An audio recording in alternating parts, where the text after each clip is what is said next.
Hello everyone, आप सभी का हमारे YouTube channel math by Qasim sir में स्वागत है। आपको हम त्रिकोणमिति में 10 लेक्चर तक करवा चुके हैं। तो आपका प्रश्नावली एड के ख़त्म हो चुका है। अब इसके बाद आपको हम कुछ वैल्यू बताते हैं, जैसे साइन 0 का मान क्या होता है, कॉस 0 का मान, साइन 30, साइन 60, साइन 45, साइन 90। इन सब की वैल्यू के बारे में आज आपको हम एक सरणी को बताएंगे कैसे याद किया जाता है। तो यहाँ पे ध्यान दीजिएगा कि सबसे पहले हम करेंगे क्या कि ऐसे ही आप वैल्यू नोट कर लीजिए। यहाँ पे 0, 1, 2, 3, 4, इतनी वैल्यू आप नोट करिएगा। 0, 1, 2, 3, 4। फिर इसके बाद क्या करेंगे हम कि सभी में 4 का भाग कर दीजिए। तो 0/4, 1/4, 2/4, 3/4, फिर 4/4। ये दूसरा स्टेप है। इसके बाद अगर तीसरे स्टेप की बात करें हम, अब यहाँ पे क्या करेंगे, इसको रूट में लिख लीजिए सभी को। जब यहाँ पे रूट में लिखेंगे, अब अगर 0 में हम 4 का भाग करें तो 0 ही आएगा, और 0 का वर्गमूल 0 होता है। और यहाँ पे अगर 1/4 की बात करें तो 1 का वर्गमूल 1 ही होता है, और 4 का वर्गमूल 2 होगा। और यहाँ पे अगर बात करें 2 से अगर काट दें इसको तो 1/2 होगा। तो 1 का वर्गमूल 1 ही होगा, लेकिन √2 रहेगा। फिर इसके बाद अगर बात करें हम, √3/4 दिया है तो √3 का वर्गमूल रूट में 3 रहेगा, और 4 का वर्गमूल 2 होता है। और यहाँ पे अगर इसको काट दिया जाए तो 1 ये बचेगा। तो ये वैल्यू आपको मिल गई है। अगर बात करें तो ये साइन 0 अंश का मान है, ये साइन 30 अंश का मान है, ये साइन 45 अंश का मान है, ये साइन 60 अंश का मान है, और ये साइन 90 अंश का। तो यहाँ पे अगर बात करें हम, थोड़ा सा इसके नीचे लिखते हैं। ध्यान दीजिएगा, यहाँ पे टेबल बनाने के बाद 0 अंश,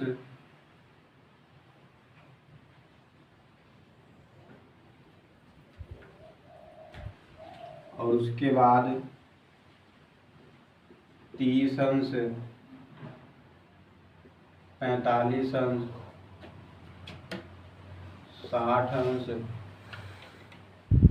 और 90 अंश। फिर इसके बाद यहाँ देखिएगा ये वैल्यू है, इसको हम मान लेते हैं साइन थीटा। तो आपको हम बताए यहाँ 0 में जब 4 का भाग करोगे 0 आएगा, तो यहाँ पे 0 आएगा। फिर इसको सॉल्व करेंगे तो 1 का वर्गमूल 1 होता है, 4 का वर्गमूल 2 होगा। फिर इसके बाद अगर यहाँ पे बात करें तो 1/2 था रूट में, तो 1 का वर्गमूल 1 ही होगा, और 2 का वर्गमूल रूट में 2 होगा।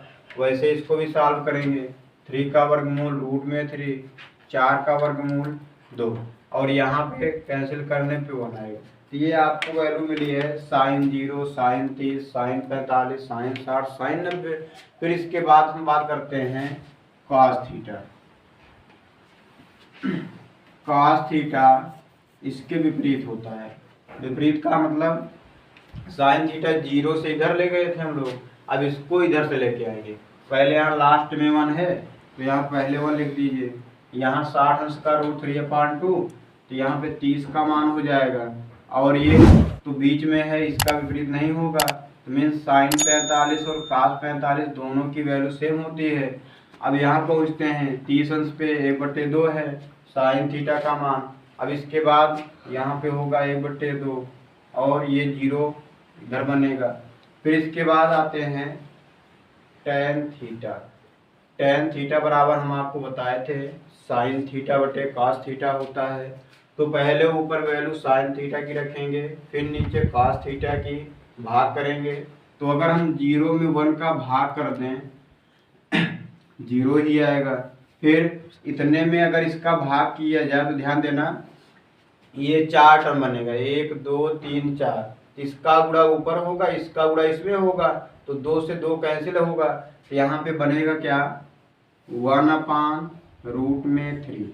फिर इसी के बाद साइन थीटा में कॉस थीटा का भाग करेंगे, सेम वैल्यू है आपकी, तो सेम वैल्यू पे यहाँ पे कितना आएगा 1।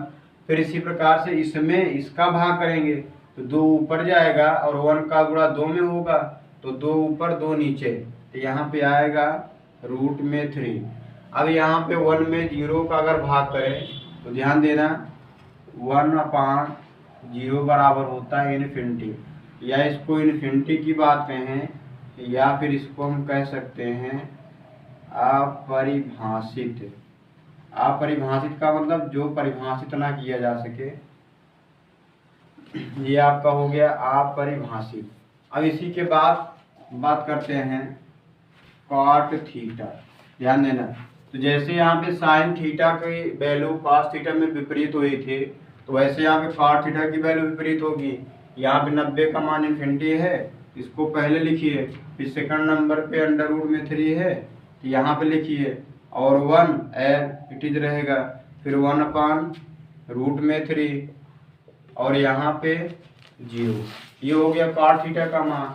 फिर इसी के बाद हम बात करते हैं कॉसेक थीटा।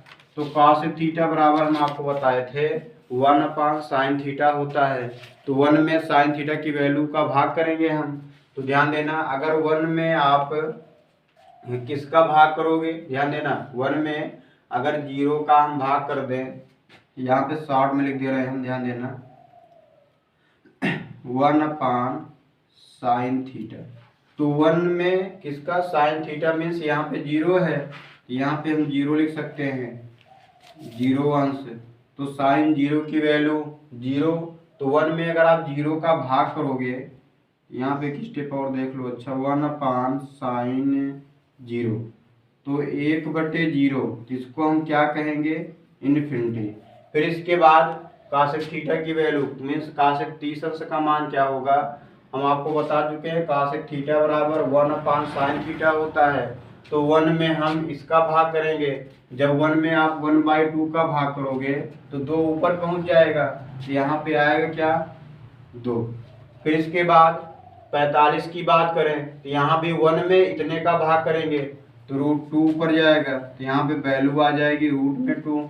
फिर इसी प्रकार 60 अंश की बात करें तो यहाँ पे 1/1 में इससे भाग करेंगे, तो यहाँ बनेगा क्या 2 ऊपर हो जाएगा, √3 नीचे हो जाएगा। फिर यहाँ पे साइन 90 की वैल्यू 1 है, तो ध्यान देना कॉसेक थीटा बराबर हम बता चुके हैं 1/sin थीटा होता है।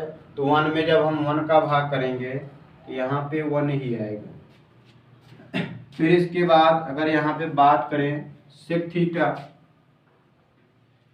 सेक थीटा जैसे साइन का विपरीत कॉस, टेन का विपरीत कॉट, तो वैसे कॉसेक का विपरीत सेक होगा। अगर यहाँ पे वैल्यू 1 है तो यहाँ पे वैल्यू 1 होगी। फिर इसके बाद 2/√3, रूट में 2 और 2 और लास्ट में इन्फिनिटी।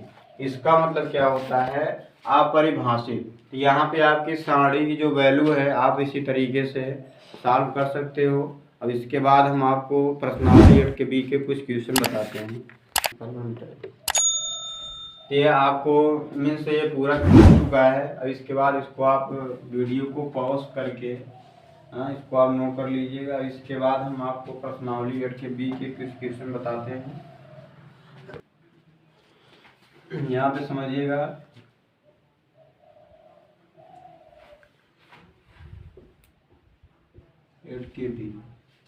तो समझिए इसमें पहला क्वेश्चन क्या दिया है, सही विकल्प को चुनना है, मीन्स देखना है कि कौन सा विकल्प आपको सही है इसमें। तो पहले का पहला देखते हैं,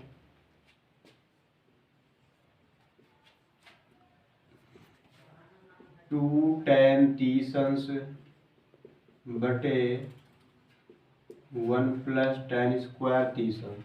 ये आपको क्वेश्चन दिया है, इसमें विकल्प आपको दिया है, ए क्या है sin 60 अंश और बी क्या है